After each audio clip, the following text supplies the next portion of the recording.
Marta and Alex from the SOAS Feminist Society, and this is our first event, the panel discussion on intersectionality. The format of this session, we'll have 15 minutes for each of the speakers, then we'll have a break, and then we'll have a question-answer session.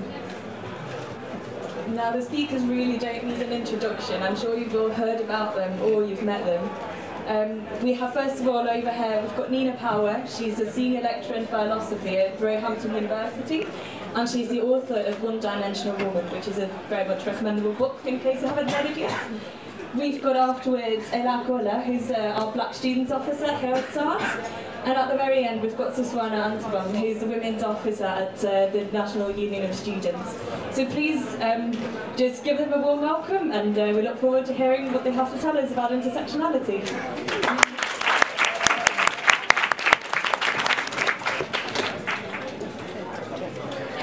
Hi everyone. Can you hear me? Can you hear me? Okay. So I'm Achola. I'm a final year student at SOAS doing a BA in Development and Law, and I'm also the Black Students Officer. I was the president of the Women's Society last year, and I'm currently building the Ain't I Woman Collective, which is a Black feminist platform for writing and well-being, which will officially launch early next year. Before I start talking, even though I'm quite heavily involved in Black feminism, I've only claimed that label as my own for the past year or so.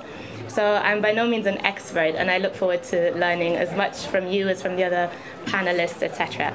And I was kind of hoping that a short reflection on how I got to this point, on what intersectional feminism means to me, will allow those of us who might have identified as a feminist for longer to kind of reminisce on their journey, and those of us who might be newer to the label identify with my journey as well. That has me quite excited because it's still very much at the beginning. So I would just like to kick off with a quote by Flavia Zodan, who's a writer and blogger, and she says, "My feminism will be intersectional or it will be bullshit." And I think that's quite important, but what even is intersectionality? So it's a term explicitly coined by Professor Kimberly Crenshaw in the late 1980s, but as a concept it has been around since a long time. And it's just an acknowledgement that we do not live single-issue lives, but that we live lives that are complex and in which we can be oppressed and privileged for multiple aspects of our identity rather than just focus on one part of it. And intersectionality to me has become very much a lifeline that provides a lens through which I can view and analyze my life, situate my experiences that I didn't quite understand before, and situate them in a wider structure that shows me that I am not alone, that there's a whole trajectory of oppression, and most importantly, that I have a right to be angry. I have a right to be angry when a stranger comes up to me and asks me if they can touch my hair. I have a right to be angry when another German tells me that I cannot possibly really be from Berlin.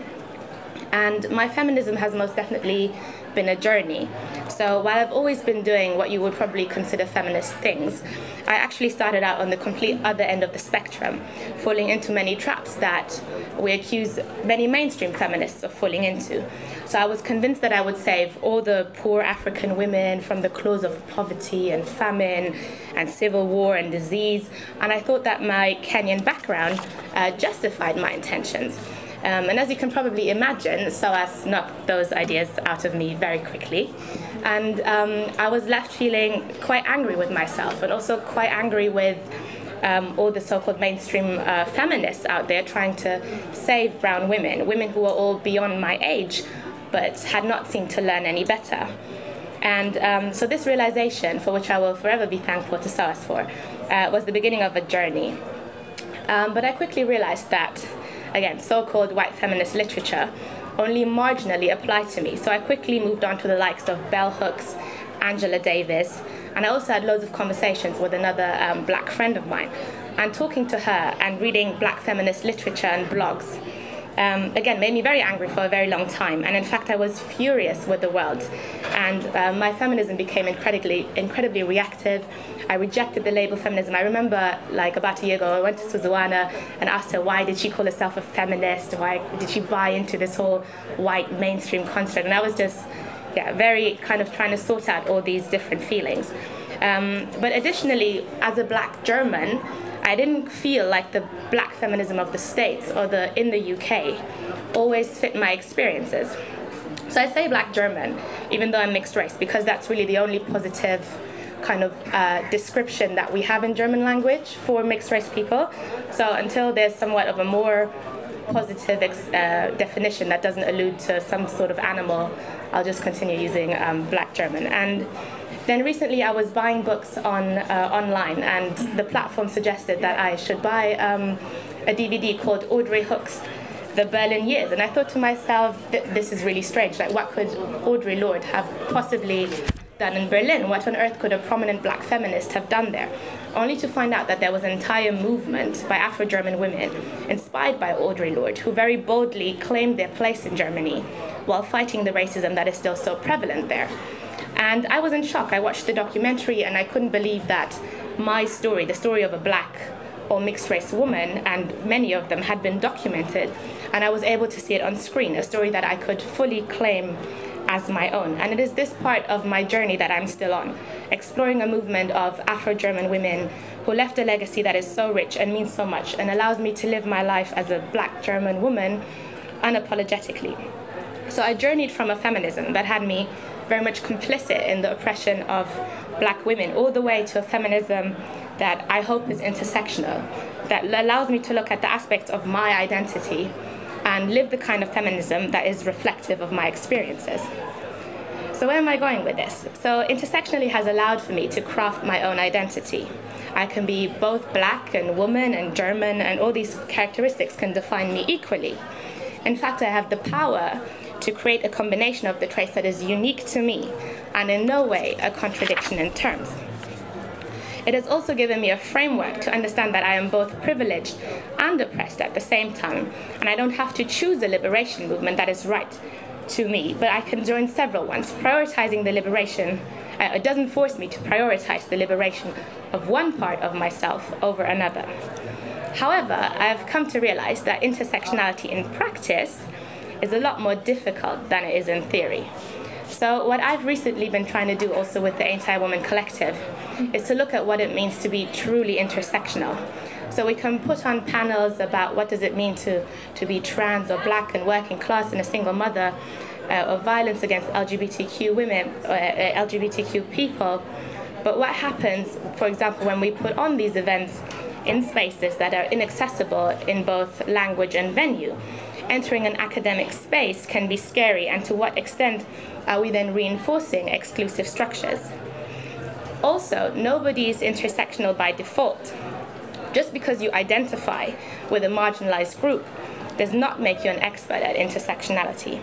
In fact, there are plenty of times when marginalized people, not just white straight men, reinforce the dehumanization used by patriarchy, because it's incredibly difficult to be aware of all oppressions at all times and be intersectional in practice, which of course does not mean that we shouldn't try. Also, in our efforts to be good allies, I hope that we don't become uncritical, but find constructive ways to communicate, even when we might not fully understand where another person is coming from, that we take the time to explain things to one another, because it's often about the way we bring things across. And I hope that we can work on calling each other in instead of out, as I learned the other day, as a way of not trying to demonize one another for making mistakes that are inevitably going to happen. And also, I think what we need to realize is that oppressive language and action does not always necessarily have to come from a bad place, but that oppressive structures are very much normalized in this society, and that we can often do and say things unintentionally. So while there are obviously people who are intentionally oppressive, others are not. And I hope that we can be open to learning so that we can remember that behind these structures are also real people with real feelings, and it doesn't always come from a bad place. So what can we do? What does it mean to be intersectional in practice? It's very difficult. So someone on Twitter gave me the advice to go to the groups that you are targeting and engage with them directly. If you want to be trans inclusive, have you contacted any organization that engages with trans people? And we also need to acknowledge that being intersectional in practice is the process, and it's not going to happen overnight. So you can be, so that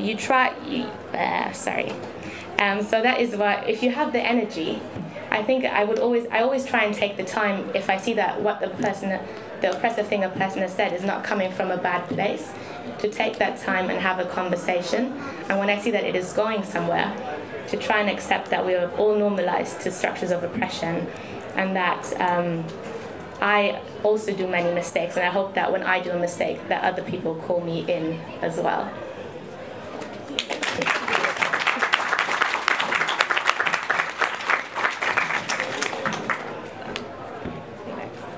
Can everybody hear me?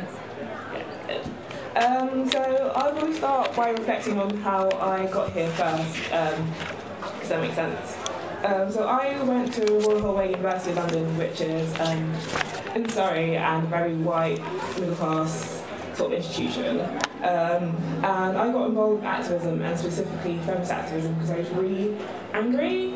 And I wasn't angry about race or gender at first. I was really angry about poverty and class, and why I was poor, and why everybody else was poor, and why we pay so much fees, and why the government was screwing us over and over again. To the point I had really bad mental health through my institution. So what I did was I occupied a lot of places. Not out of anger, but out of wanting to change things and join activist groups. So the first activist group I joined was one on my campus, which is about anti-cuts and fighting the system and taking on our university and challenging people, which was great at first. But then I realised that even in the space where we were supposed to be talking about liberation in some cases, I felt being marginalised, and I was spoken over as a woman, and I was spoken over as a black person and as a black woman, and that many women were leaving the space, and it was really hard to challenge people in the group to say what we're doing wrong, we need to let other people talk, because they turn around and say, well, I'm a feminist, and it's words are cheap, talk is cheap, you need some action. So I sort of pondered around feminism, because there was feminist society being set up at the time, and it was being set up by women who were the year above me, and they sort of watched me in spaces, and so I was really angry and really active and really assertive. They were like, why don't you join FemSoc? And I was like, don't really know, okay. I think one of the great good things is I didn't really have that bad negative view of feminism, which a lot of people had. So, it was something I never really thought about or heard about, and anything to do with feminism was about Emily Warren Davis falling off the horse, getting a vote, and that's all I knew. So I was like, why not? And I think it was around precious time, so all the other women on my floor were like, why are you joining FemSoc? Come out and pay. And why do you want to do that for? Men won't like you. And I'm like, I don't care. So I went to FemSoc, and it was amazing. And I actually sat down maybe I'm a feminist. Maybe all this injustice around the world actually makes sense now. And I'm not just seeming to be angry at things. And gender equality is actually a thing that other people recognise. And I thought, this is great. But I also looked around my FemSoc and thought, everybody here is white, except for me. And there was even more men in FemSoc than there were people of colour. And it was just that people didn't really see, and it was really hard to call out. So I ran to become president of my FemSoc probably because of that reason. So the way I came into intersectional feminism is not realising it was intersectional feminism. I sort of noticed this superiority complex that people had within the group. And it's sort of a thing you can see in mainstream feminism now, where you sit in a room with 20 feminists, and they all think that the only feminists in the whole institution are right here, and nobody else knows about feminism or cares, and we know all the things and we need to save everybody else. Which is the sort of things that you hear people like Caitlin Moran say in the line. So I wanted to break that sort of complex and sort of show that feminism existed all over campuses, in different societies, in different religions, in different groups, and doing the thing doing practical workers and going to those groups and be like, hi, I'm from FemSoc, don't kill me, but can I talk to you about stuff right now? Can we talk about gender? And you're like, But then you reach a ground where you can both speak on. So the first group I went to was the ACS, and I signed up ages ago, and I never went. And they sort of like said, why do you ever turn up? I'm like, did you hold FemSoc the same day? And I was like, I can't do that. But I'm like, let's get together and talk about feminism. And it was like, that's something we can talk about, that's something which connects with feminism that we can understand. And from doing that with the ACS, the ISOC, the LGBT societies, like across the year we saw the demographic of the group change so much. And that was like one of my main aims of being president. Like, I just wanted to show that feminism didn't belong to like white middle class women, and feminism like existed in different sort of like ways. So my next challenge was like putting intersectionality into practice. So before I was NUS Women's Officer, and after I graduated from Royal, I was the Women's Officer at the University of London. And I really wanted people to stop using intersectionality as a buzzword, which they stick on at the end of their postings to make themselves look diverse. And I really wanted them to stop talking about intersectionality in a group room with like one black person who doesn't even get to talk. And I really wanted to stop people calling themselves intersectional but not actually doing anything intersectional. So challenging people and be like, how are you making your movement inclusive? How have you changed how you're speaking so other people don't feel like this whole movement is centered around you? And I asked people to like shift their energy. As in, I saw FemSocs again and again put their energy in so much time in engaging men, which is not a bad thing, but so much effort, as in changing how they look, changing how they speak, holding like massive events of men. And like, that's great, but if you put some of that energy into like reaching out to people of colour or Muslim women or anyone else that doesn't look like a white woman, wouldn't that be great too? Because the feminist movement is so like open to talking about how they need to be more inclusive about getting men involved, but they're so closed when people challenge feminism for being transphobic or racist or Islamophobic. It's like all of a sudden barricades are up and no, we're not doing this, but you're also not actually trying to engage those people as much as you try to engage men. Because there's sort of blindness where nobody else in the room can see racism until I say, you're all white, and then they look around and be like, oh yeah, we are. Which is like beyond me at times, but I feel like this is the year, and I was just telling Nina that this is probably like the 5th event I've been to so far on intersectionality, and I've got a lot more to come up because people are actually recognising that it's more than a buzzword and it's something that we need to engage in to actually change what feminism is. And part of my work is also working with liberation like networks and student unions, because even people like SOAS who've got all like 4 officers, there's a lot more to change how people work together, as in not all going off to different liberation groups and thinking that you're fine in that way, because then these things of like recreating power structures like happen again, and there's only a certain like group that gets most of like the say-so in that liberation campaign, and people who do identify with the different liberation campaigns, multiple ones, get like left in the margins and underrepresented. So I feel like the student movement is a lot more progressive than the mainstream movement, because the mainstream movement still continues to not critique itself or defend itself, or like there's like a clique of like white privileged women who like to sell books and talk to themselves on Twitter. And I think like student feminist movement are beyond that, as in we are more open, or hopefully more open to critique what we see and how we talk to each other and how we engage with each other, rather than being wrapped up in our superiority, which we can do as like students in higher education, but I think I have a little bit more hope. So yeah, I met like last year or the year before? Last year. Yeah, she came to me and she's like, why do you call yourself a feminist? Like, why would you do this? Why are you a womanist? I'm like, fair point. It's because that I feel like sometimes I do call myself a black feminist, and like that position me, but I call myself a feminist because I feel like I need to make that stand. I feel like if we all just generally get sick of feminism and white extreme feminism, which is a minority of what feminist action is, I don't even think what they're doing actually action, they sort of win in a way, as in they are not interested in getting women that look like me involved unless I abide by their rules. So it's easy if I walk away and let them have the limelight and let them think they've won feminism. I don't know, when we get page 3 removed, apparently the feminist revolution will be over and it's all been fine. And I feel like I have to stick it out for the women who were like me when I was younger, who didn't see anyone like them, nobody black, nobody working class, actually calling themselves a feminist and actually doing things. So it's hard at times, and it's really difficult, and sometimes I do wake up even as a woman doctor thinking, oh my gosh, do I feel scared? But I think it's worth it, and it's worth seeing people like Ella become black students officer. So I remember she came to me last year, she's like, I want to run for this. I don't know, I'm like, do it. Because there's a lot of amazing women of colour and intersectional women out there that feel like they don't fit into spaces like student politics or activism, and I feel like I need to stick it out to show them that they do.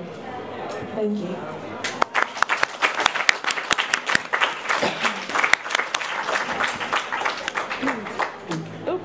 All right. Oh, sorry, I have a cold. Okay, yeah. So I guess I should just introduce myself a little bit in background. So I'm actually a lecturer. I teach philosophy at Roehampton, as was mentioned. But I've had quite a long-term interest in feminism. I wrote this short pamphlet thing a few years ago called, does that sound really bad? Okay, called One-Dimensional Woman, which was written before the economic crisis, and in a way I think is now quite out of date in many ways. And I was sort of coming really from a sort of Marxist feminist background in lots of ways, so I was interested in questions about, the relationship between class and gender, but particularly questions around work and things like the gendering of work. And I've long been interested, I guess, in some of the issues that were raised by some of the 70s feminists around unpaid labour. So what does it mean when that labour is often very strongly gendered? So any work that's to do with care work or housework, childcare, all of those sorts of things. And I think those issues still exist. And what I was particularly interested in, and I'm still interested in, is some of their arguments against work in general, right? So it's not just pointing out that there's all this unpaid emotional labour and affective labour and care work that's being done all the time, and it's very strongly gendered, and it's a global question as well, of course, in terms of employing nannies from different parts of the world who then have to leave their own families behind. It was looking at this idea of a kind of feminist critique of work as such, what would it mean to abolish work? So I'm very interested in this anti-work, feminist anti-work suggestions. Also, when I wrote this short pamphlet, which was mainly written around sort of 2006, 2007, I was really just very bored with the way in which women were generally depicted in culture. And I wanted to think about why there were these kind of repeated sort of stereotypes and characterizations of women, and how this might actually feed into a particular image of work. And as I say, this was before the crisis, and there was a lot of this kind of marketing of work as particularly feminised. So things like office angels and agency work was sort of branded in this very pink way, and the economy was sort of being depicted as this sort of female environment, as if we've gotten rid of all the industry, God knows what men are going to do, but now work is something that women do, and the height of feminist success is women working and enjoying work. And because I've always hated work, I just thought this was wrong and should be destroyed. So there was that kind of frustration about that, and then I was looking at kind of images of women in cinema and all of those sorts of things. I think things for me, both personally and politically, sort of got a lot more serious in that time, since the economic crash, since the kind of revenge of certain older modes of feminism, sort of attacks on feminism in some ways, attacks on women, also attacks on people of colour. And I think since the student protests and so on, I've been heavily involved in defending people who've been arrested on protests and thinking about protest law. And in a sense, the intersectional relationship between, I guess, the way in which the state treats certain people, and that's gendered in a different way, and it's raced in a different way. So thinking about the relationship between something like rape culture and incarceration, which is a really, really difficult question, right? Because on the one hand, we might want to say rapists should be punished, but if we have a critique of the prison system, whereby it's often black people, especially black men, who are sent to prison, we might want to think about the difficulties of thinking about justice or punishment in those situations. I'm not going to give you like answers to those, like what I think the answer is. I think these are like very, very tricky questions about how you deal with something that's on the one hand a question of sexism and patriarchy of a culture that is heavily involved in the mass sexual abuse of women. And I think historically, if we look at what's happened in terms of the revelations about sexual abuse in Britain, particularly by those people in power, you know, we've got this you know, there's no doubt that when people say rape culture, they're referring to a real thing, right? This isn't just some kind of theory. This is this stuff that happens all the time. The question is, you know, maybe one of the questions that feminism and intersectional feminism needs to ask is, how do we deal with punishment if we also have a critique of the state? You know, and that's really a difficult question. So I think I'm slightly more serious in a way about the difficult questions. And I think one of the historically really interesting things about intersectionality is, you know, I mean, the original idea, the term has sort of been used by, you know, Kimberly Crenshaw, who talks about it in the early 90s, so 1991, and she's really writing about the way in which women of colour are being treated by the justice system, so when they go through court cases to do with violence against them. And it's about thinking about how different, as has already been said, you know, the ways in which different forms of oppression overlap and interlink, but are not perceived in that way by the state. And there's still a resistance, if you look at the kind of laws in the book, in the English and Welsh law, to thinking about the way in which someone could be multiply oppressed or harassed, if you see what I mean. Like often, if you take a harassment case, they'll ask you to, well, was it sexual harassment? And sometimes it might be racial and sexual and harassment around sexuality. And the issue is, how then do you say all of those things at once, right? You know, I was harassed because I am this person, or perceived to be this person, and someone treated me in this way, because of all of those things together, right? So again, that kind of issue about who's deciding who is who in this scenario, and whether the courts are able to determine it. And so I think what's really interesting historically about the way in which intersectionality has kind of come back on the scene, if you like, is through kind of internet culture in lots of ways. I mean, and one of the things I think that's really happened that's majorly significant is the kind of prominence and prevalence of terminology, like lots and lots of different terminology to talk about everything from people's experience of racism, of sexism, of issues to do with sexuality, and also in terms of people being able to identify themselves and, you know, the feelings they have, and also the way in which they feel that they have been oppressed or harassed and so on. And I think, you know, intersectionality has come back sort of and expanded out of this legal context into a kind of much wider sort of social discourse. And I know that Kimberly Crenshaw is kind of amazed and surprised that it has taken on this kind of prominence and is being used in ways in which she didn't really expect it to be used. You know, so when people describe themselves as intersectionalists, you know, she's like, oh wow, I never thought it could be used in that way. You know, that's actually kind of cool. So it's actually a question of practice.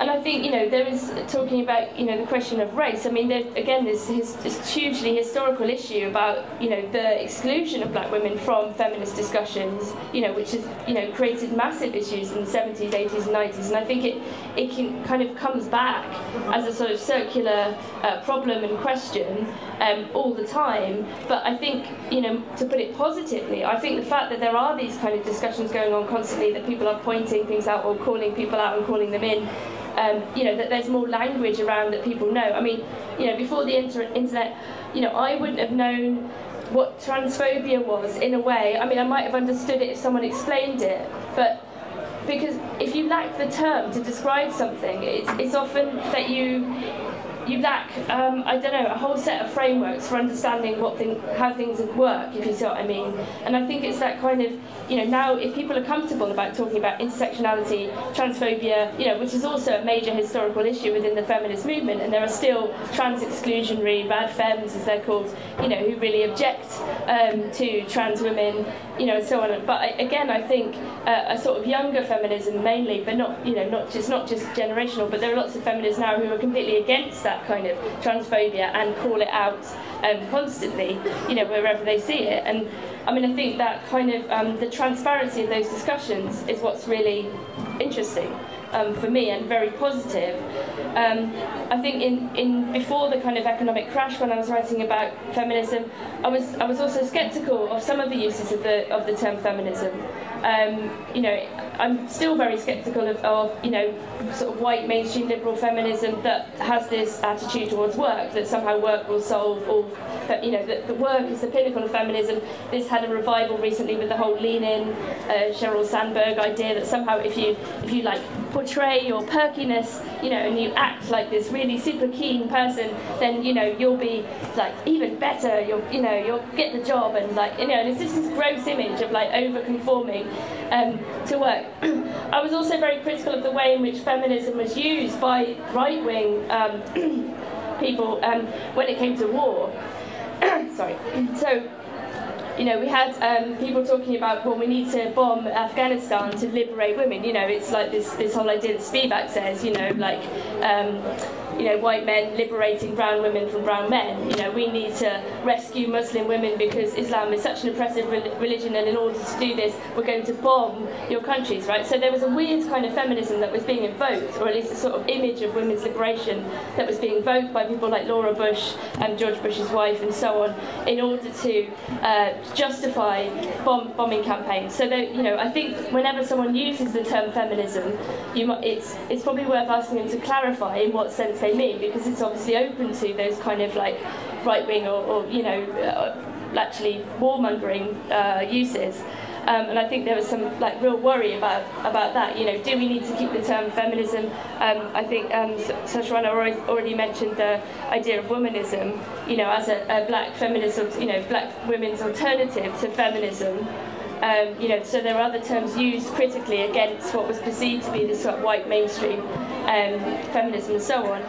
And I think, for me, sort of, again, trying to think kind of positively, one of the ideas would be, an intersectional feminism would not be kind of a sort of competition to determine like who is the most oppressed or anything like that. It would actually be like an expansive idea, like an attempt to recognise how all these things work at once.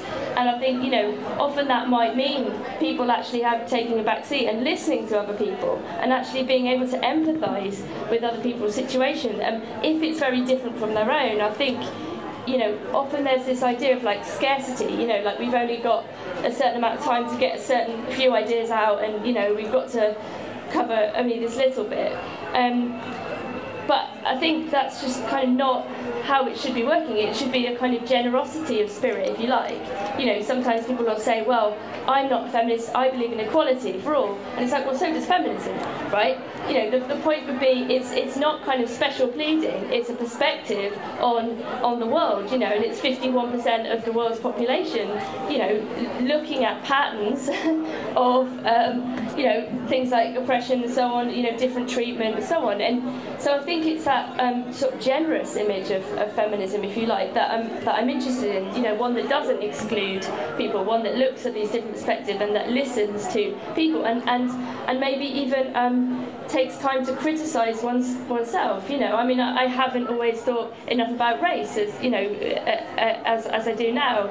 That in a sense I was protected from having to think about it, in a way that other people aren't.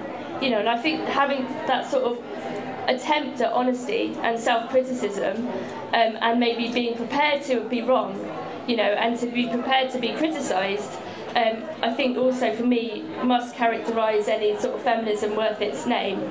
It's not the idea of like, I don't know, achieving, becoming a CEO, or like which after all is going to be accessible for about, whatever, 0.001% of the population, let alone women.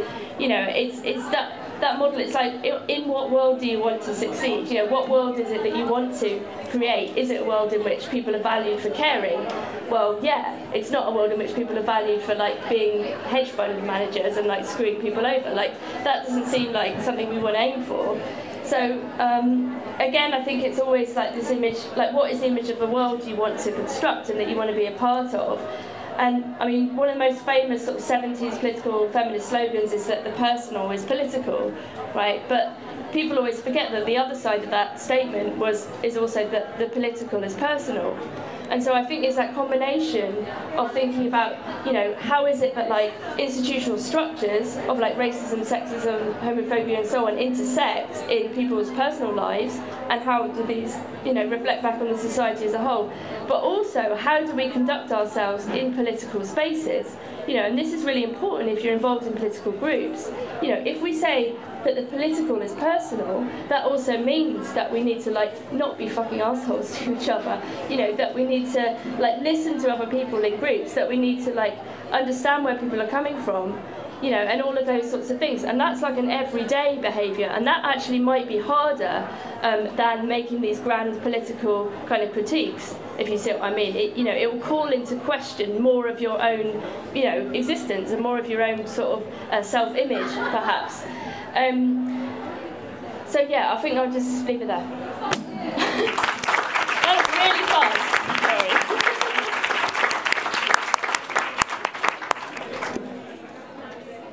Hi, I'm Eddie Hewitt. I'm a writer, part-time blogger.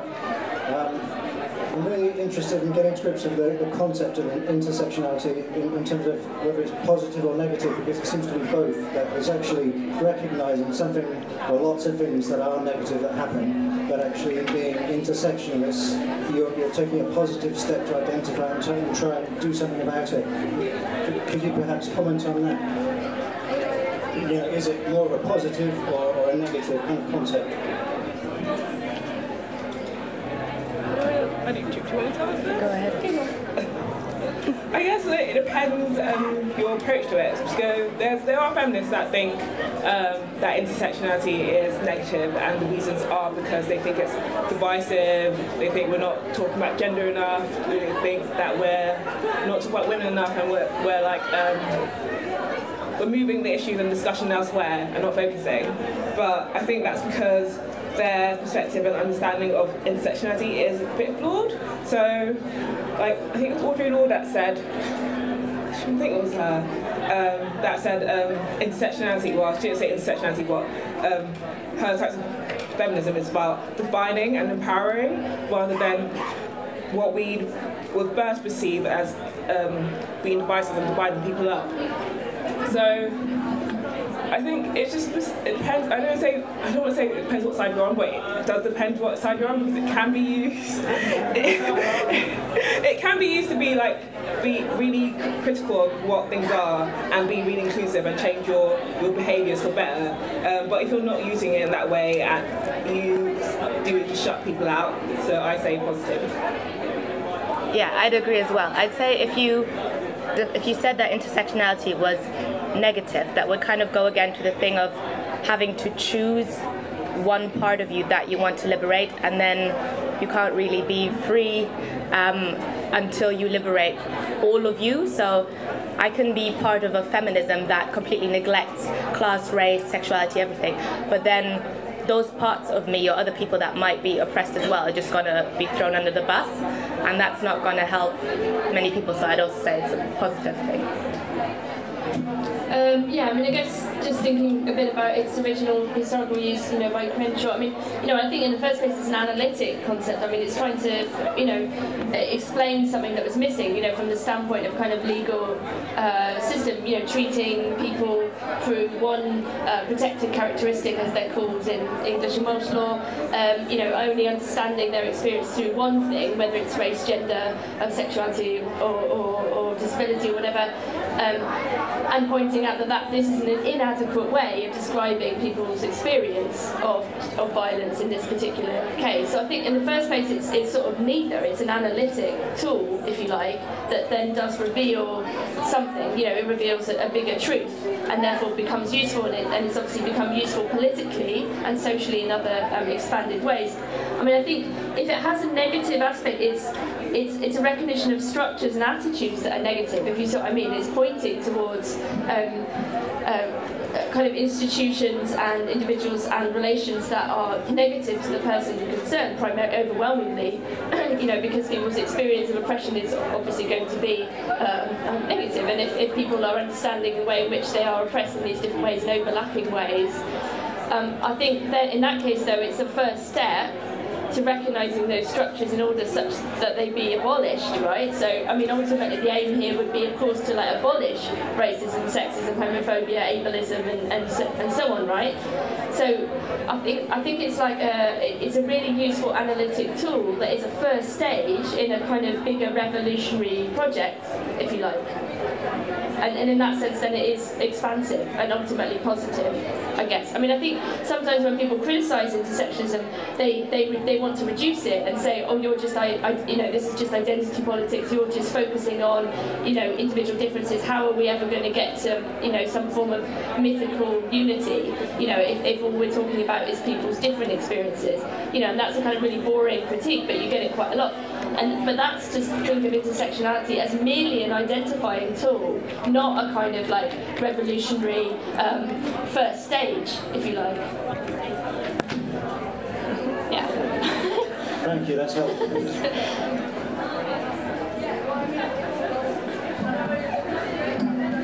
Thank you very much. So we have already another question over here. Hi, I'm Charlotte. I'm doing MA Gender Studies at SOAS. I've got a question about ableism. Because in a lot of the popular reading that I do online about intersectional feminism, ableism both in terms of physical disability and mental health is something which isn't written about as much. I feel that it's kind of sidelined slightly, not that the other intersections that you talk about aren't valuable and important. And I was wondering what your thoughts were on that. Obviously, I used to work with, I'm a survivor of mental health problems, and I've worked in mental health for many years, so I'm aware of the survivor movement, and also in terms of physical disability, the disability rights movement, and I was wondering what your thoughts were on how feminism can successfully interact with and engage with those movements and communities, whether you've had experience with that, or whether there are some really cool intersectional feminists who talk about that I haven't found yet.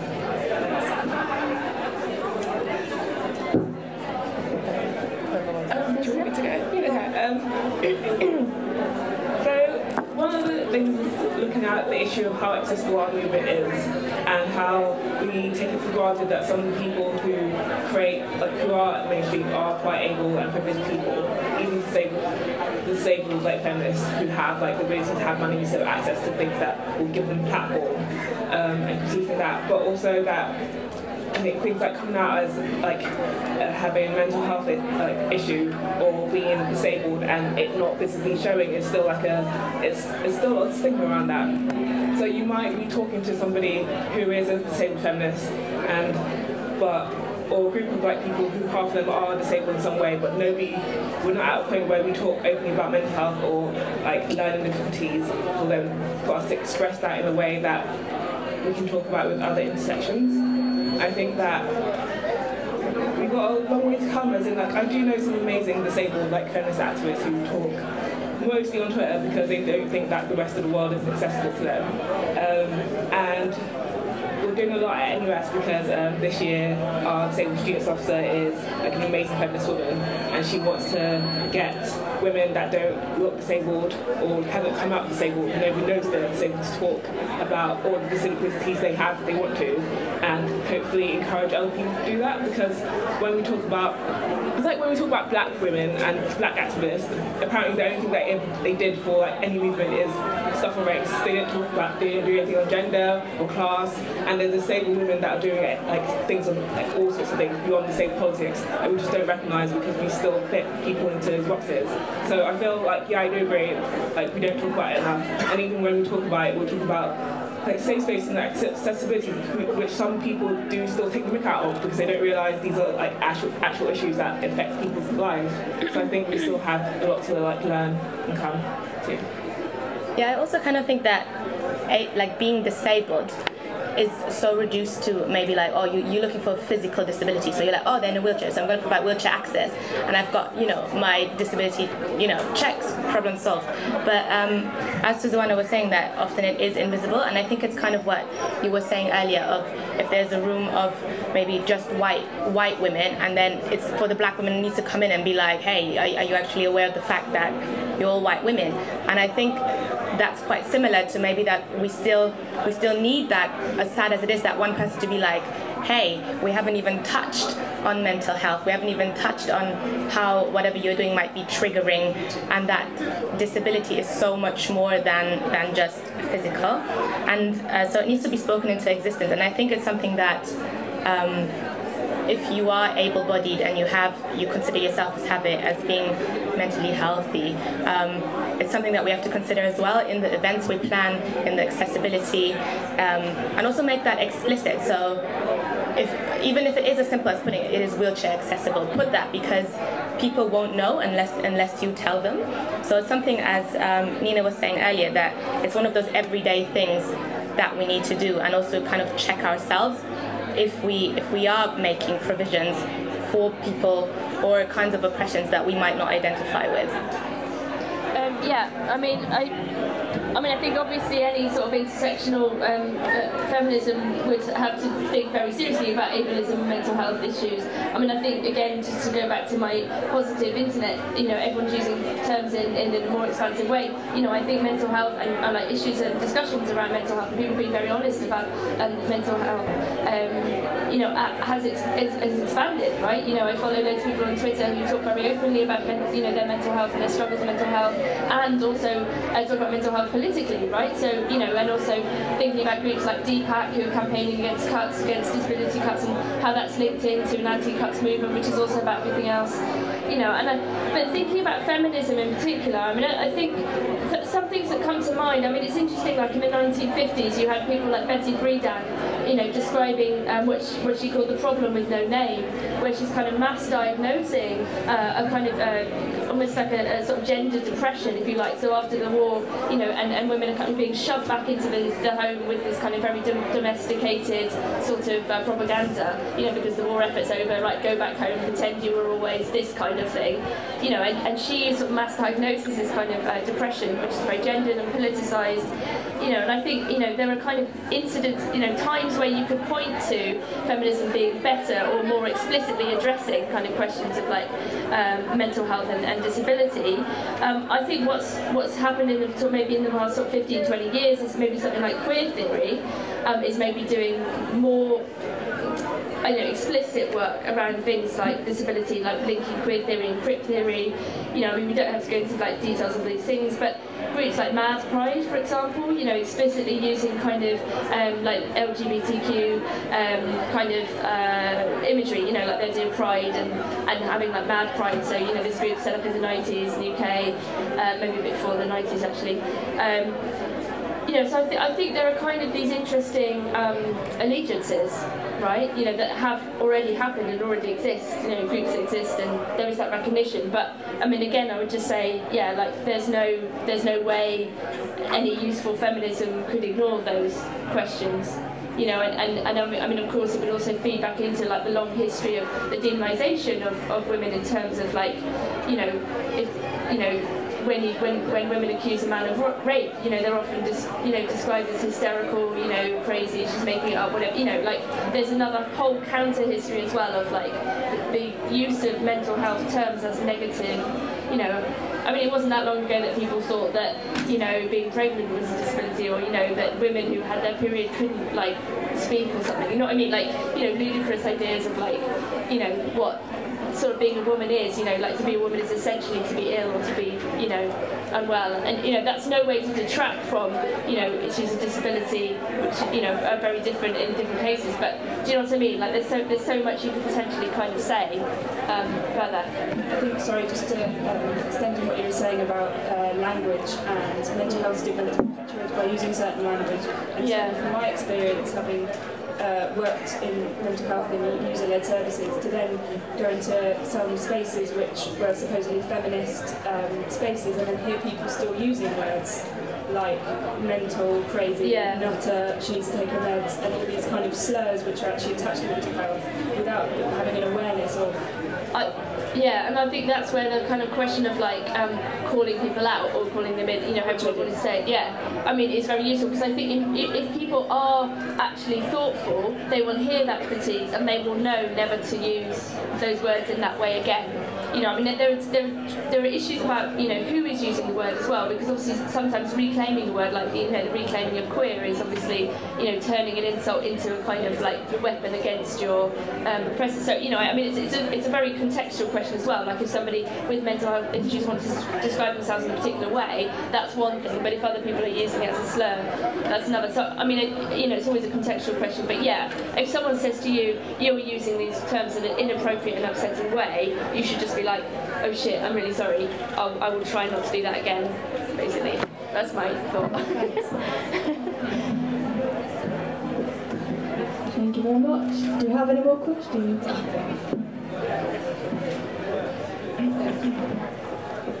Hi, my name's Achola and I work in communications. I wanted to ask a kind of hypothetical question. So, how far can I speak on behalf of someone whose experiences I haven't necessarily shared, but which I hope to try and understand? And so it's sort of about representation and intersectionality.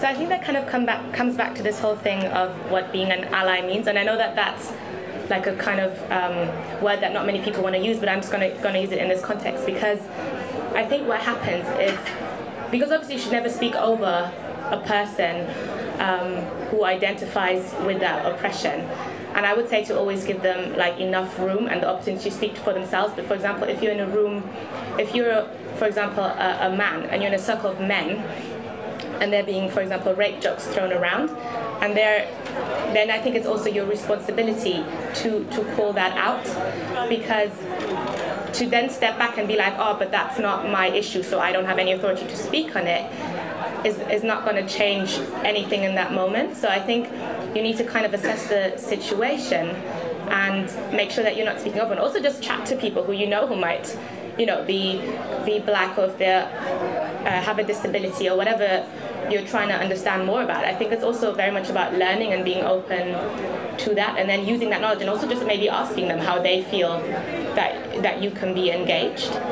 And sometimes it's just as simple as asking some questions. Okay.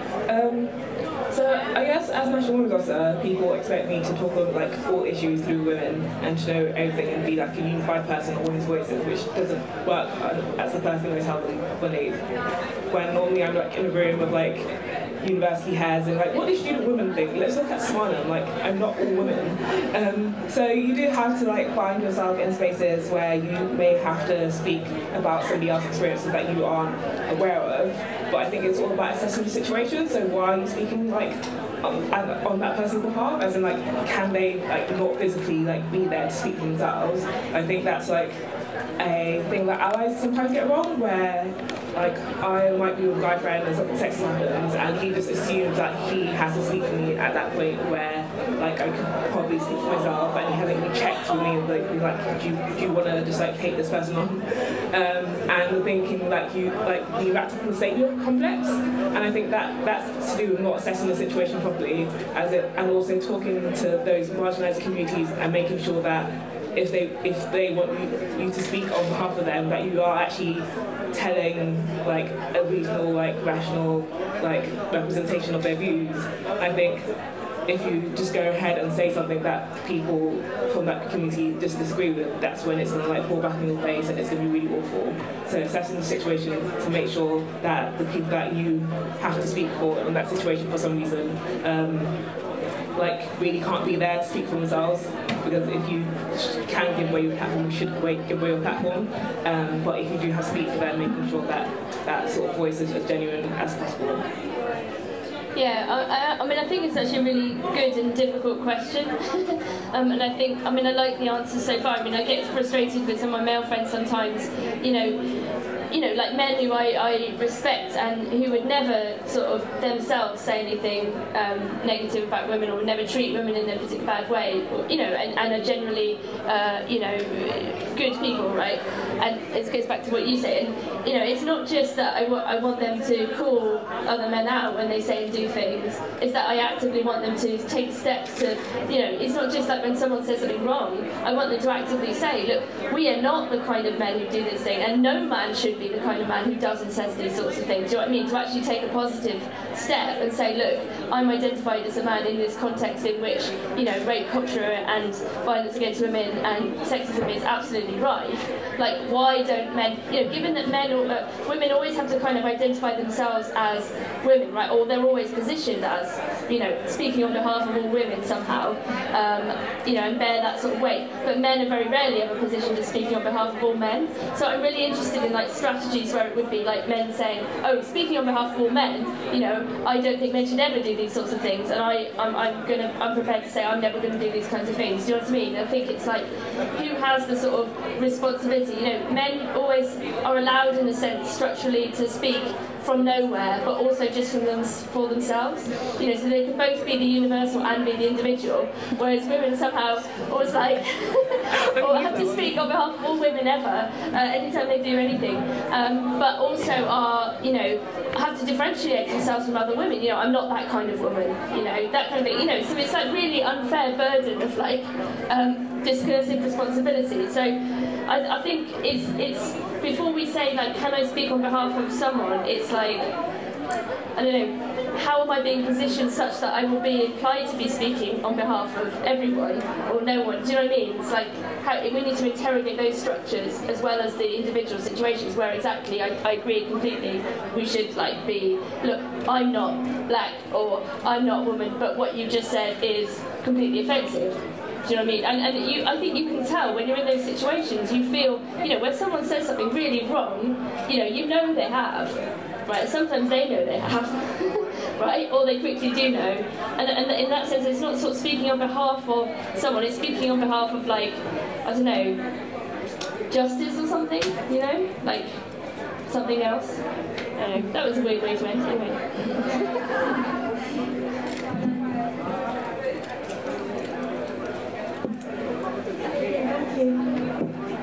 Do you have any?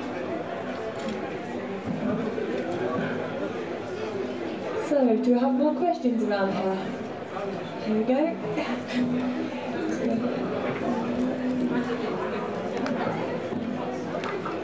Hi, I'm Anna. Hello.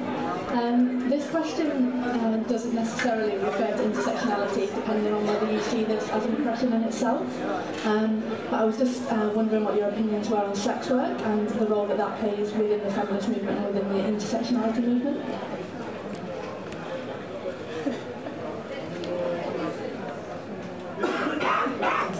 I'm thinking about how to answer that.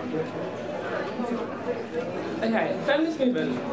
So there's like, I got emailed today by Object, which is a organisation that is against like objectification of women. They take it to like quite an extreme that they want to abolish like sex work and see all sex workers as exploitative and white cis women, and to the point that they want to end demand. So they're running this huge campaign, but they don't realise why they think it's liberating women, because it doesn't sort of the women in those situations that get arrested, only the people that buy sex. But if you end demand or criminalise the people that buy sex, those women have harder jobs because they're not doing this like to stop like doing sex work and go like somewhere else, because if they like could or wanted to go somewhere else they would. So what's going to happen is they're going to be like picking up like the most like sneaky underground people that want to like not abide by the law to have sex, and it's making that like it will make their lives a lot harder. So what's like the mainstream feminism movement has sort of been on that sort of abolitionist scale, and it's caused a lot of disruption within, I think, feminism, because sort of see these arguments have out on Twitter where they're sort of like going on their survivor, like we disable these women mode, where sex workers are like, why aren't you introducing us into like the conversation, talking to us about it? and it means that there's many conferences across the country and many talks where it's been about sex work and about sex work and feminism, but they've like actively stopped sex workers being on stage, being in the room, insulted them when they have blaming them for white sex women, even though Reclaim the Night, which feminists love so much, started because sex workers were getting killed. So I always try to be as best a sex worker ally as I possibly can, because I know that there are women and people in situations where they need to be a sex worker and they want to be a sex work.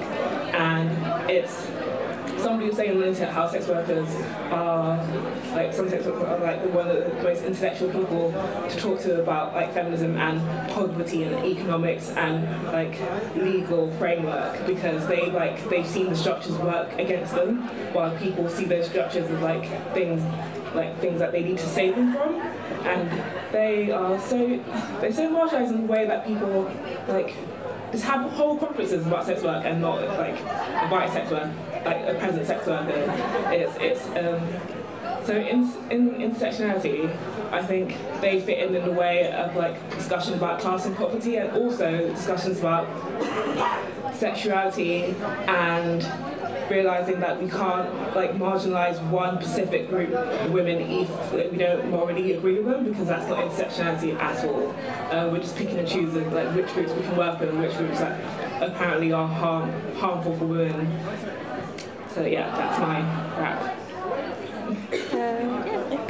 So we had a conference at SOAS end of last year, and it was called Gender Matters, and I hadn't really much thought about the issue of sex workers, but then I went to a workshop by this collective called Sex Workers at Open University, and at the same time there was in the room next to it a workshop by No More Page 3.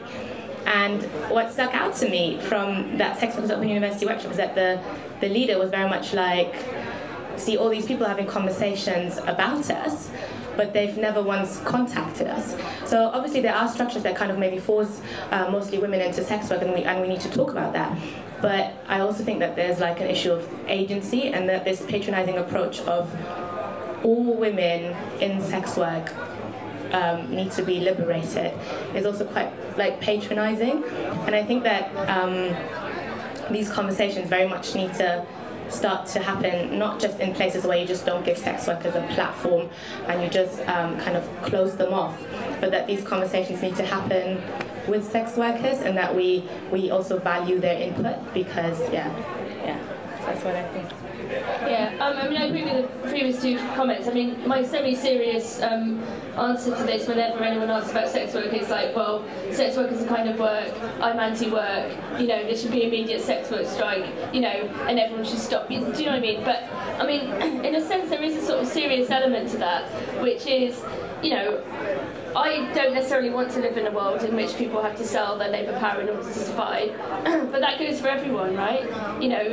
Almost everyone has to work in order to have somewhere to live and somewhere to eat. I think trying to make a kind of distinctive separation or difference between sex work and other work is not very useful, in my opinion. It doesn't really make any sense of, if we want to have a general critique of work, it doesn't make sense to somehow moralise a separate category, and that's what people do when they want to use the word prostitution rather than sex work, and I think, or often that's what they want to do, and I think it's really interesting and important that now people do immediately talk about sex work rather than prostitution, and there isn't so much of that sort of stigmatising, separating type language being used. Again, I agree with the previous two answers. I think, if you want to know what it's like to be a sex worker and what the issues that sex workers deal with, you speak to sex workers, and ask them what they need in order to stay safe and how people can help, that kind of thing. Don't make decisions on their behalf or decide what's going on in their lives when you don't know. Again, I would say just that general point about work, almost everybody has to sell their labour power in order to survive. That's the issue for me. The issue is work, not the sex bit, I guess. Just to add to that, fundamentally, I think just because you don't agree morally with something doesn't mean that you can deny the people that do it their rights and their agency. I don't morally agree with capitalism, like you say, but I would never try and cut workers' rights. So I think that it's pretty applicable to people in the sexual industry.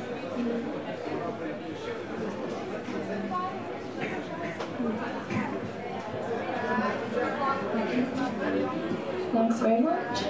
So, more questions, please? I am not sure whether the mic will make it all the way through. Would you like to come over? Do you mind?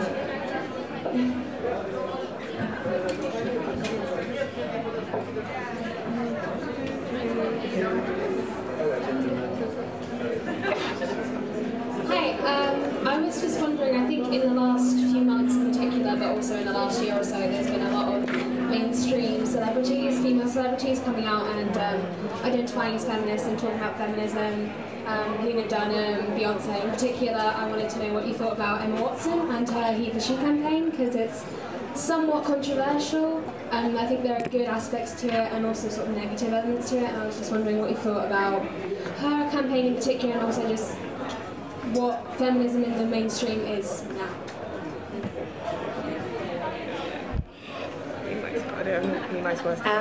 So with the whole Emma Watson thing, so I saw it pop up on my Twitter, and I saw the critiques before I engaged with the speech, and I was just like, I'm not going there, because it was like late in the evening, and I was like, I can't deal with it right now. But then what happened was that on my Facebook, someone posted something about Iceland hosting a conference on women's rights that only men can attend. And people were kind of linking that as a direct effect of her speech, and that's when I was like, oh, it seems to be a real problem here, because that's weird. And it was a UN women's conference as well. But to be fair, I was like, there's just some things when I see them pop up on my Twitter or my social media, I'm just like, I'm not dealing with it today. And then towards Beyonce, I think Beyonce is such a complex character. And so, for example, we can have, for example, someone like Bell Hooks call her a terrorist, and then suddenly there's a video with Bell Hooks dancing to Drunken Love. And I think that's kind of the complexity. So I celebrate Beyonce for what she has achieved and kind of bringing the word feminist into so many living rooms, just by that last performance where feminist was like huge in the background. And I love her music personally, but at the same time, I think what happens is that I'm not going to celebrate her simply for being a woman of colour. I'm going to look at her and be like, oh, but she's still working in this really kind of sexist capitalist system.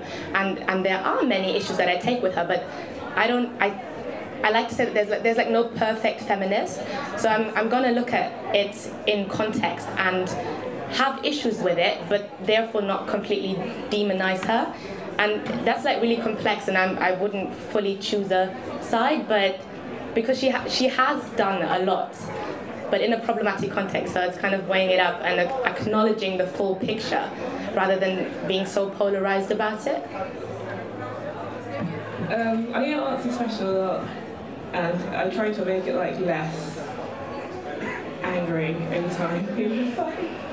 Emma Watson, so like when the Emma Watson sort of like fad came along, it was like all over my Twitter. Staff members would like email me, have you watched this? I'm like, I don't spend all my time watching videos of people speak.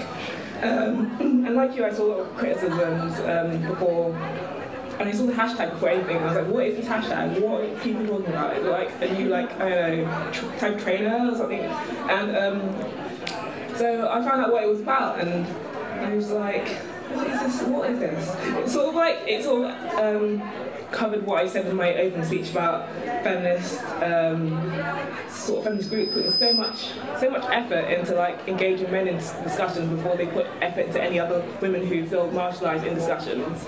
So I work in like student politics. I know how it works. As in, there's a big organisation that wants to put like an agenda on board, so they put a face in front of it, and they write their speech and they make them say some words, and the whole world jumps on it, and they're like, oh my god.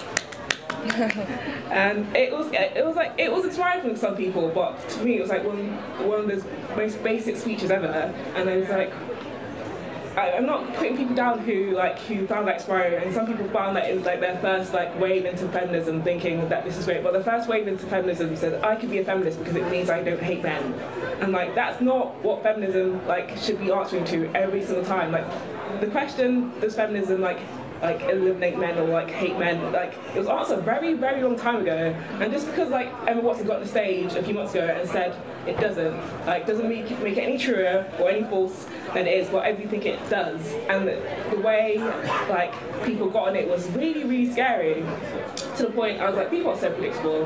And I made a joke to my friend saying, watch it, next week Taylor Swift is going to say something really basic like gender equality is a thing and like people should be less sexist. And I shit you not, a few days afterwards there was like an article going around saying Taylor Swift like agrees with Emma Watson, and they was like, Taylor Swift. I was like, oh my gosh, I'm never going to joke again, ever. So it's like, it's problematic in loads of senses, but I give it props as in it did like, it was people's first glimpse into feminism, and I celebrate anything that does that. But I think we need to recognise that when we do bring into like people into feminism, we need to bring them in like in an intersectional way as possible, and in a critical way where it's not all about like pleasing men, because we're a organisation like feminism movement about dismantling patriarchy. So when you make a movement about centering men, it doesn't really make sense anymore. So that's my thoughts on Emma Watson's speech. Yeah, just quickly to add to that, I mean, I think, being slightly older, you get used to the media constructing the same, really boring questions like, can men be feminists? Can you dress sexy and still be a feminist? And it like when you get that kind of top-down sort of false debate, that often comes from some celebrity saying something, it's like, well, okay, I've seen this now about 20 news cycles, it's like, are we ever going to answer these questions? Can men be feminists? Yes, let's get on with it. Like, the issues, I think, what role does feminism sometimes play in the mainstream media as a sort of construct for actually stopping the debate going any further, if you see what I mean? And so figures like Emma Watson and so on will be dragged in to bolster some boring rephrasing of the same fucking question. And I think the sort of the question would be like, how do we move on from these like faux debates or non-debates, and actually think about discussions that move on that come from elsewhere?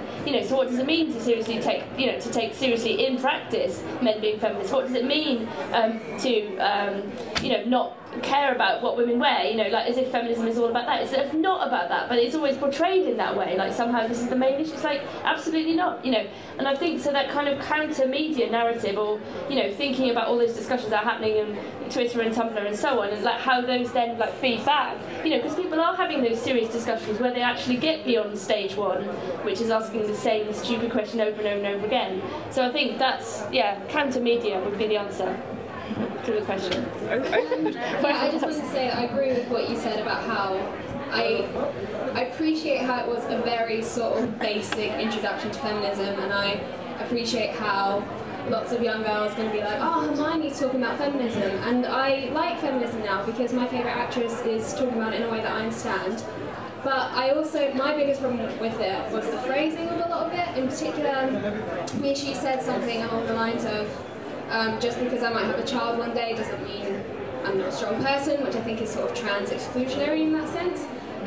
But also she said she wanted to extend the open invitation of men into feminism. Worst line. As if feminists haven't been trying to do that for centuries. And also just the idea that just because a movement, yes, feminism can help men, but I don't think a movement needs to be centred around men to be relevant and to be valuable, and I really hate that line, like really do. It's like the feminist somewhere without me got like in the worldwide feminist conference and decided Emma Watson was our leader and that she was going to like give this invitation out, and it was just really weird. But what came afterwards, the whole like hashtag culture and the whole like let's hold a sign, and where like male celebrities got like thousands of likes, them holding a sign saying he for she. I'm like, he's holding a sign, nothing has changed. So yeah, critique on activism is what it means.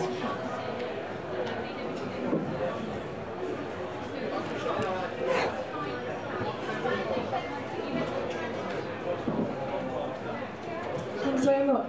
So, also for reference, I just wanted to mention that at the Feminist Society we are hosting every month a debate.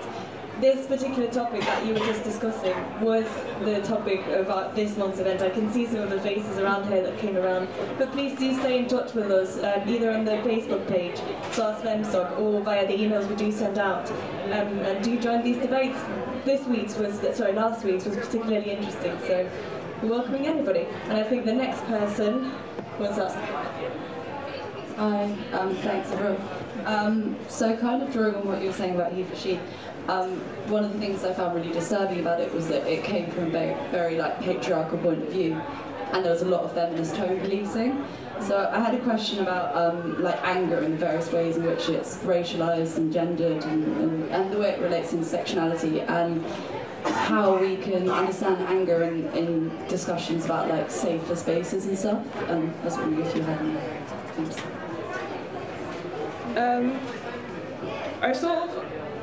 I said anger a lot in this conversation, but I'm trying to like shift from saying anger to like passionate, because that's what other people who aren't black and women like use when they like get really passionate about something.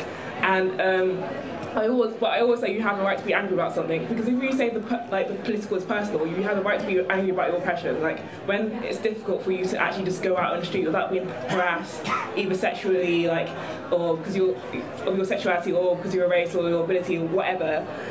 Like it's completely rational to be like angry, and people who say like it's irrational to be angry, like who gets to like vote and like put those parameters to what is rational and what isn't rational.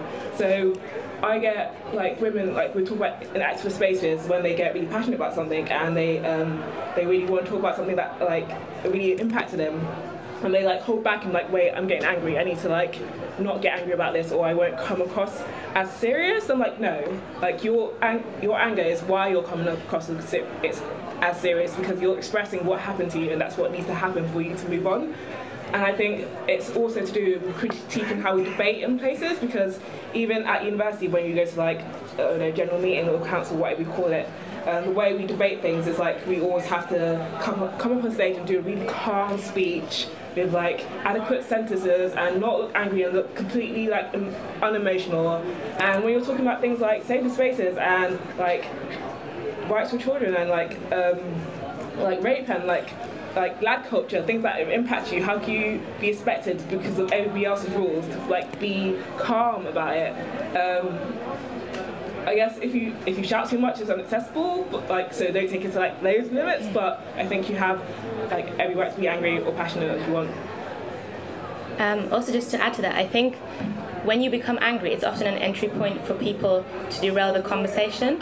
So if I'm angry because I don't see myself represented on TV, and I get really passionate about it, then someone will quickly come in and be like, take it really personal and be like, but it's not all men and it's not all white people, and I think people often forget in that conversation that you're not angry at them individually, because they are not individually accountable for all the kind of oppressive structures that we have in society, but that you are angry at a structure, and for them to then kind of re-center that conversation to them is probably going to get people even more angry, because in that point, I think we need to kind of recognize that sometimes the conversation is not about us, and that anger is, as Susuana was saying, is not a negative thing, and that probably if you are not woman or black and woman, you would probably not be dismissed as this angry, irrational person, which is often kind of what is being implied by being like, oh, don't be so angry. So yeah. Yeah, I mean, I agree completely. I mean, it's a really interesting question. I'm really interested in anger and particularly kind of questions of revenge, but for another time maybe. I think, yeah, I mean, just to like go back on what other people have been saying. I mean, you know, Sarah Ahmed has done really interesting work on the stereotype of the angry black woman. You know, as this kind of, you know, someone who is positioned as outside the norms of femininity, you know, i.e. isn't playing nice, you know, and is kind of doubly othered or triply othered, in fact, you know, by virtue of this affect, you know, not playing along, you know, in a sort of, I don't know, a sort of acquiescent way or something like that. And I mean, I think, you know, one word that really annoys me, and you actually do see it in a lot of feminist, like liberal feminist literature, is the word feisty. You know, like sort of women, you know, like. So, I don't know, it reminds me of perky, which is also another word I hate, but, you know, and like, the word feisty almost, and it's often used in a complimentary way, like someone's trying to say, like, oh, this woman is feisty, you know, but actually it's a way of, like, I think, it just occurs to me, it's a way of not saying angry, you know, because to say angry would be to, like, put, you know, be too off-putting, right, so feisty, because that's kind of cute, and, like, she's like a little action hero, or something, you know, and I think that kind of, I think it's worth looking at where people don't say angry when they could say angry, you know, because of those sort of stereotypes. And I mean, there are kind of questions of strategy, and like I annoy myself all the time by using strategies of like humour and things when actually what I'm trying to describe is something much more like upsetting. You see what I mean? And like consciously or unconsciously, we do this all the time. You know, we temper what we say in order to sort of be more appealing. If you're a teacher, you have to do sort of think about this all the time, right?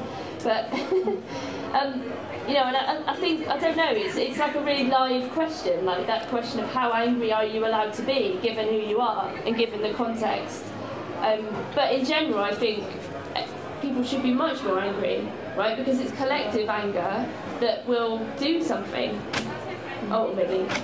And I think also just to kind of add to that, and that's not kind of limited to angry, but when we went that workshop about what is considered normal, also kind of look at what are the traits, like what do we define as anger, and what might not just fit into what we consider as polite or acting correctly. So, for example, like the example that the facilitator who gave a workshop last week said was politeness. So when we call like customer service, we expect like a really high pitch, like really chirpy voice. But when, for example, a black woman has a deeper voice, might not be, for whatever cultural country context, might not be accustomed to saying yes, please, thank you all the time, we will probably be like, oh, that she was rude.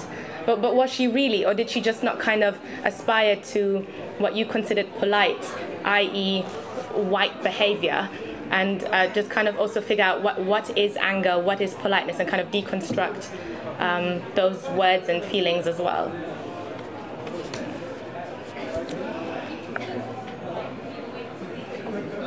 I just wanted to share a scenario that sort of come out of the ableism and disabled discussions that are taking place online in various groups.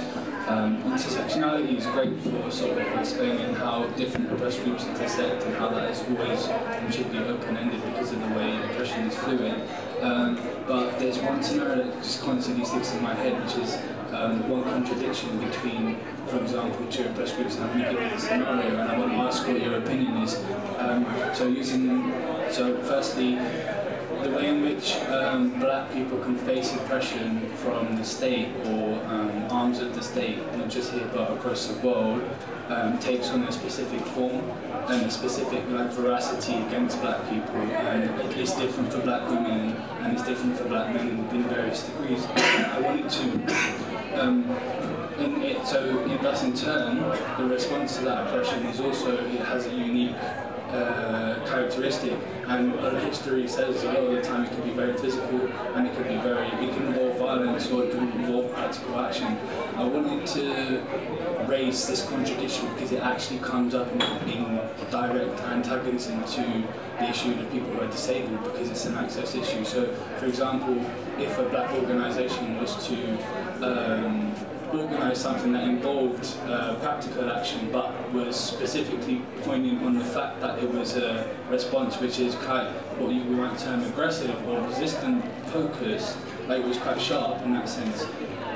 What does that mean for people who are disabled and access? Because that's directly coming into antagonism, and for me it's like I still think about it all the time, but I don't really have an answer to it because it's like two oppressed groups that are coming to clash together, and I think intersectionality would be a good way to explain it, but I just wanted to know what your thoughts were.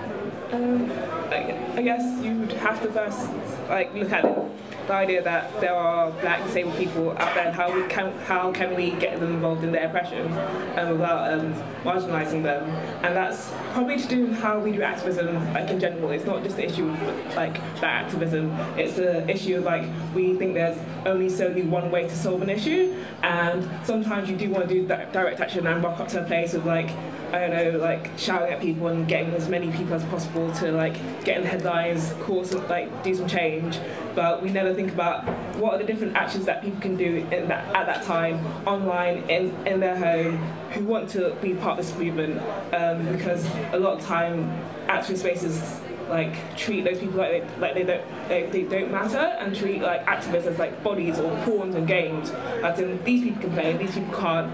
But I'll see you later at whatsoever meeting, and it means that there's like a generation of activists who are disabled and can't get out of the house for some reason or another, that don't feel like they'd be part of the movement. And it's talking to those black disabled people, and saying, what ways do you think we can work together for you to like be involved in activism at the point where you're comfortable with that we're all recognising that we're all doing different things?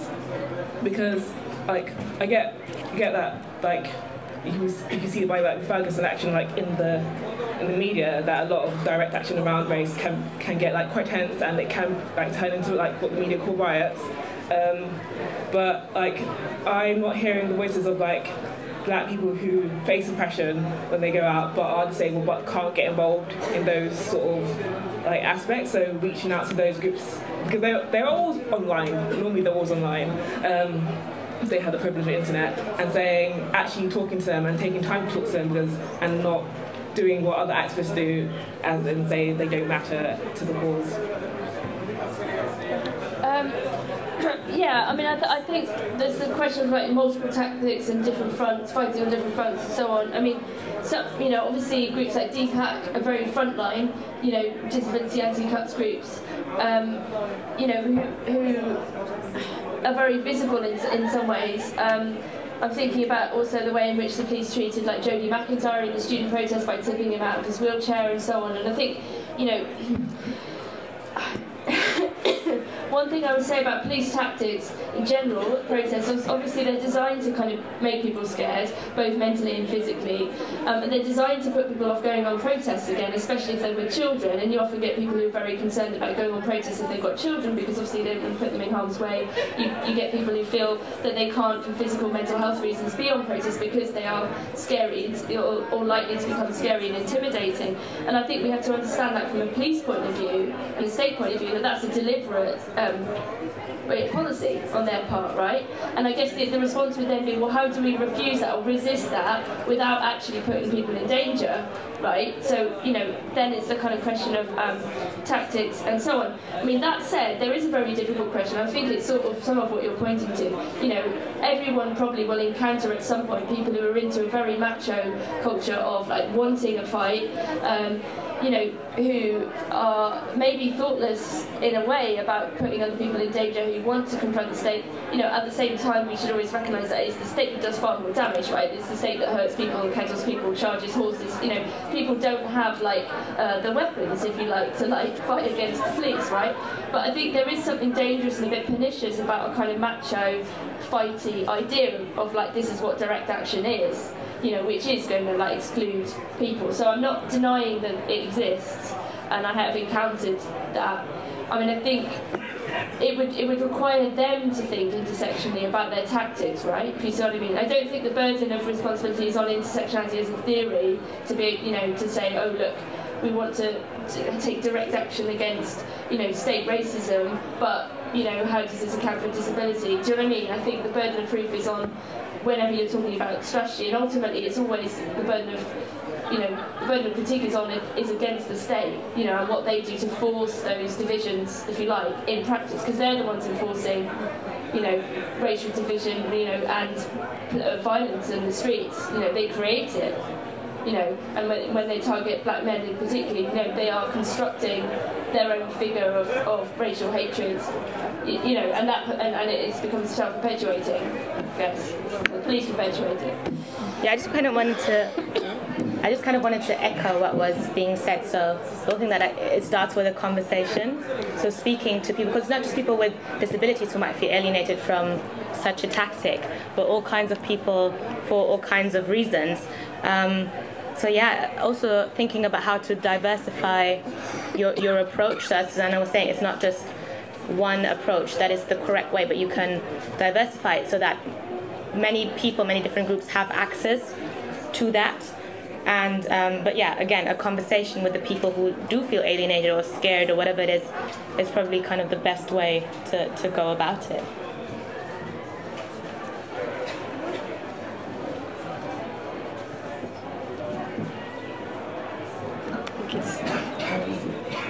Brilliant, thank you. So, any more questions around here?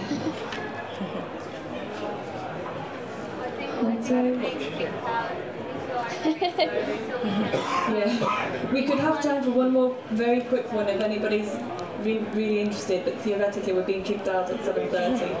So, but practically, it's a different question. Exactly. Practically, maybe we could occupy this the room. It's only 10 past anyway. You were talking earlier about how intersectionality is an idea that was come up with in the early 90s, and it's only now, because of the internet, that it's really kind of taken on a mass form and people are using it in all different ways. But some of the backlash against it has come with, from how it's been used on the internet, and I would say maybe that the internet is not always the most rational forum for discussion.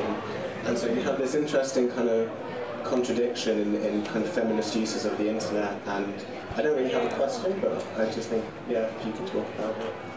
Yeah, should I just respond a bit directly? Yeah, I mean, you know, there's no one sort of, you know, positive, optimistic story to be told. You know, I mean, you know, I'm sort of generalising about things. You know, I do think that, I mean, just on some level, the sheer unavoidability of the recognition of different people's lives and identities and struggles, right?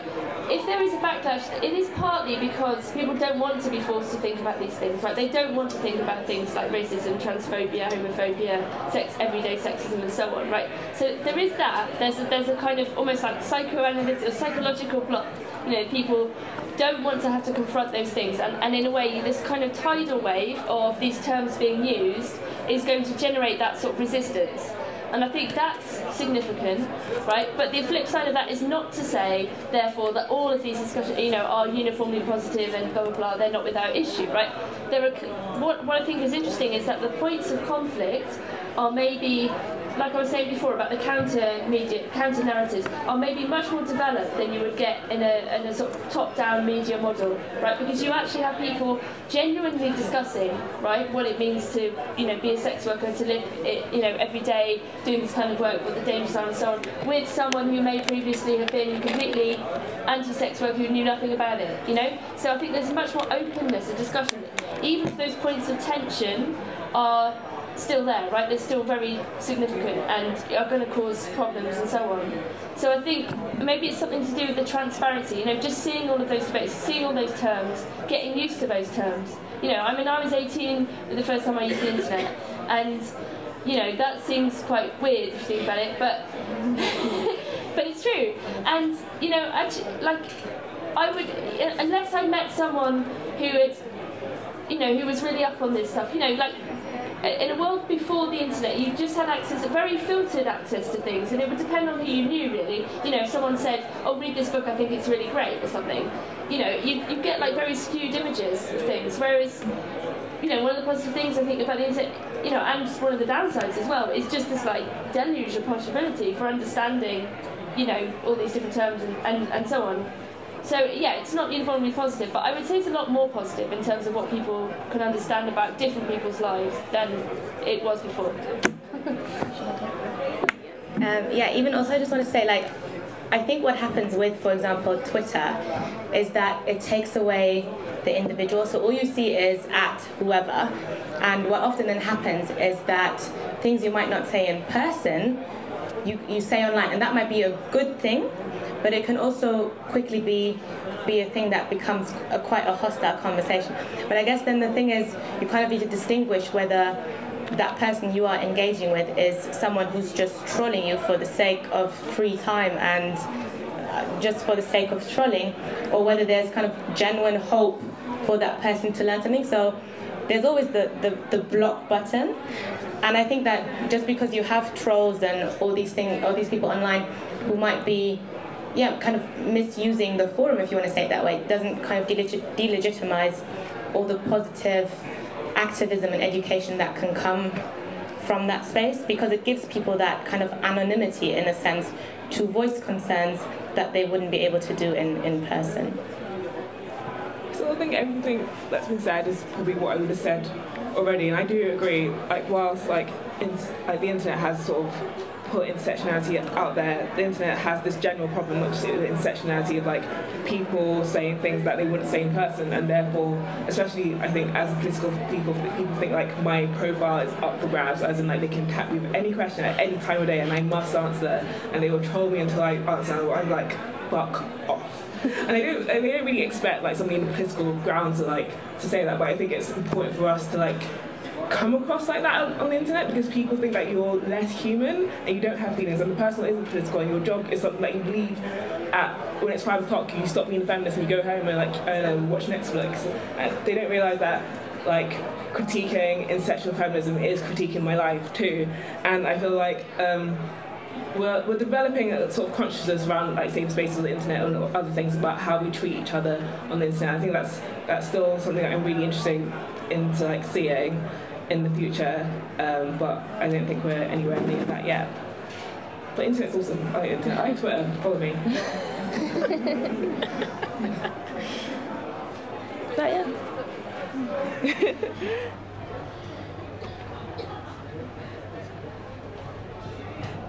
So I guess this means that unfortunately we have to come to an end here after this last question.